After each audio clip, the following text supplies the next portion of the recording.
Muchas gracias. Seguimos aquí en La Silla Rota conversando con el senador David Penchina, presidente de la Comisión de Energía de la Cámara Alta y personaje central en la aprobación de la reciente reforma energética. Decíamos hace un minuto, senador, que esto tiene por supuesto un aspecto técnico muy arduo, pero tiene también un aspecto político relevante. En las últimas sesiones del Senado, cuando salió ya, se aprobó que el Estado mexicano, es decir, todos los mexicanos, tendremos que pagar los pasivos de Pemex y de la Compañía Federal de Electricidad. Estos son más o menos 2.5, 2.6 billones de pesos, miles de millones de pesos. Hay un precepto que se aprobó en el sentido de que por cada dólar o cada peso que logre ahorrar Pemex, la aportación al pasivo va a ser más o menos equivalente. Quiero entrar muy rápidamente a la figura del sindicato petrolero, del señor Carlos Romero de Champs, uno de los personajes más controvertidos, yo creo que de la escena política y gremial del México de hoy, y un priista reconocido. Siempre él y sus gentes han estado en el Congreso mexicano, con muy mala suerte porque se ha descubierto que sus aviones los utiliza su hija y su perro para viajar, entre otras muchas travesuras, por así decirlo. ¿Cuál es la carga política de esta decisión, especialmente para el PRI? Es una carga política fuerte, pero déjame decirlo con toda franqueza, bajo pruebas de lo que sí podemos probar y de los rumores y de los chantajes y las desacreditaciones sin pruebas. Yo lo que advierto de Carlos Romero y de otros líderes del sector energético, no solo de Carlos Romero, a él de manera más notoria, porque es un compañero senador, de hecho es secretario de la Comisión de Energía. Carlos Romero aprobó la reforma laboral de este país y aprobó la reforma energética. He escuchado las versiones, las he leído del tema de los aviones o no los aviones, y hasta hoy que yo sepa, no se ha aprobado. Entonces no quiero entrar al terreno de la especulación. Y cuando lo digo así es porque Carlos Romero, al aprobar esta reforma, sabe los retos que enfrenta. Y ha sido un compañero solidario que ha enfrentado el reto para el sindicato, no solo del pasivo laboral, que déjame precisarlo. La deuda de Pemex y CFE ya es la deuda de los mexicanos. Era un organismo paraestatal y las obligaciones laborales que había contraído esa empresa paraestatal ya era de los mexicanos. Hoy hemos generado un incentivo en la ley para aportar un peso por cada peso que la negociación laboral libre y soberana entre el sindicato y la empresa genere. Y hemos puesto las condiciones para trasladar esa deuda de que ya es de los mexicanos a hacer deuda soberana para hacerla más barata, con un marco macroeconómico financiero nacional que lo permite.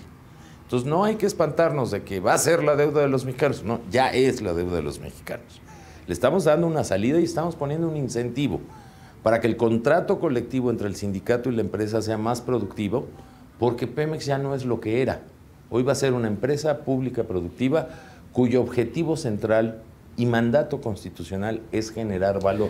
Hace 2 minutos tú hablabas de un empresario al que todos los mexicanos le subsidiamos su gasolina porque tiene 1000 carros en su empresa. ¿Todos los mexicanos subsidiamos los privilegios de estos sindicatos? Yo creo que ese es un asunto donde los sindicatos hoy por ley tienen que esclarecer el manejo financiero de sus recursos. Los recursos de un sindicato provienen de las cuotas obrero-patronales.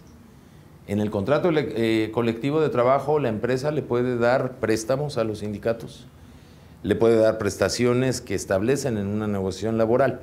Pero una cosa es esas obligaciones de carácter financiero que el sindicato tiene con la empresa, y otra cosa es el pasivo laboral individualizado de todos los que trabajan en esa empresa. Son cosas distintas. Cíclicamente nos enteramos de qué contiene el contrato colectivo del sindicato de Pemex y de la CFE. No creo... Bueno, está muy documentado, digamos, los privilegios, las prebendas. Pero me quiero concentrar... Que hoy son públicos, en por el planteamiento. Sí, son públicos desde el gobierno pasado, por cierto. Es correcto. Pero me quiero centrar en el planteamiento de defensa institucional, yo diría que políticamente correcta, que haces de estos gremios, y el riesgo de que ya pronto en las elecciones del próximo año esto tenga un costo electoral para el PRI. Sí tiene un costo político. La reforma en su conjunto lo tiene, Roberto. Y es un costo político que hemos asumido, porque cambiar un paradigma de 80 años no es fácil, porque nos inculcaron la cultura de que el monopolio era lo mejor.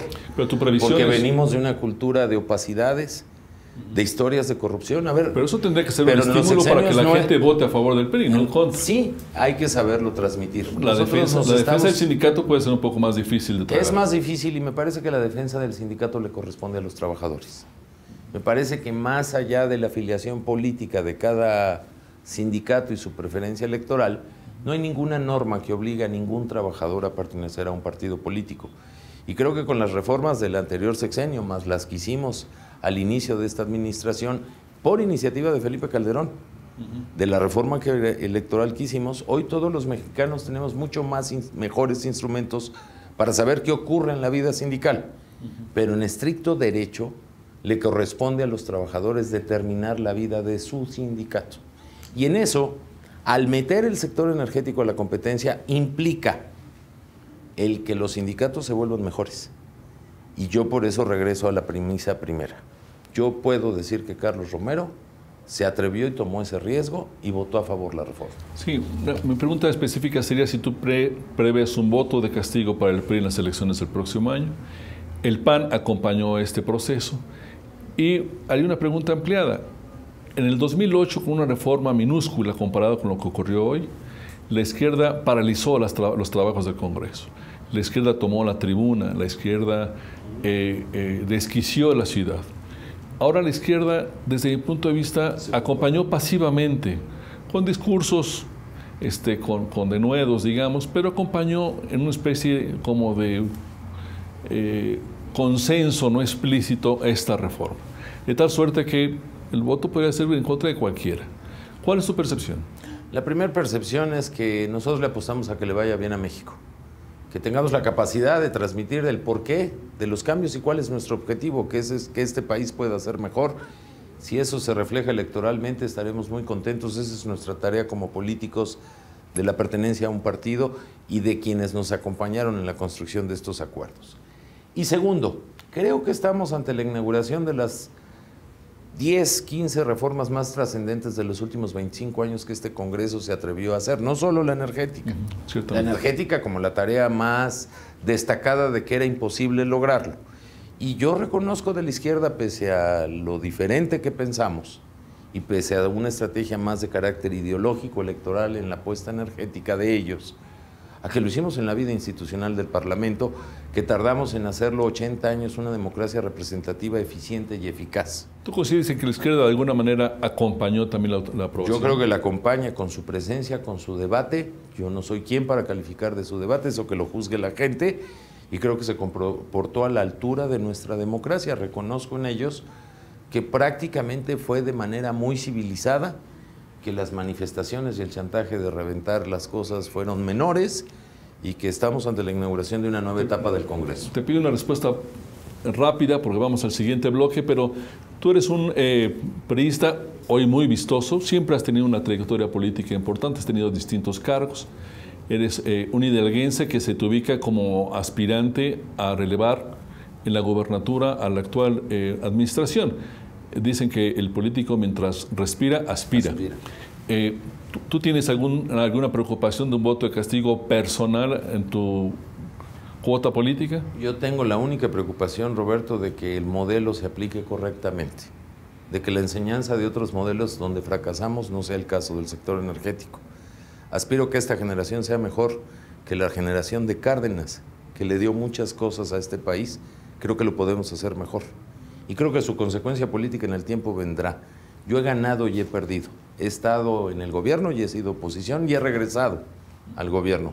Por lo tanto, me parece que esa es la variable de la democracia. La gente quiere resultados y esta reforma estoy convencido que en la próxima década, desde el primer año, le va a estar dando buenos resultados a la gente. Si no, habrá votos de castigo, la alternancia en el poder es algo que es una variable de la democracia personas, y para todos. Muy bien, seguimos si te parece. Por supuesto. Estamos aquí con ustedes en La Silla Rota. En un minuto más regresamos.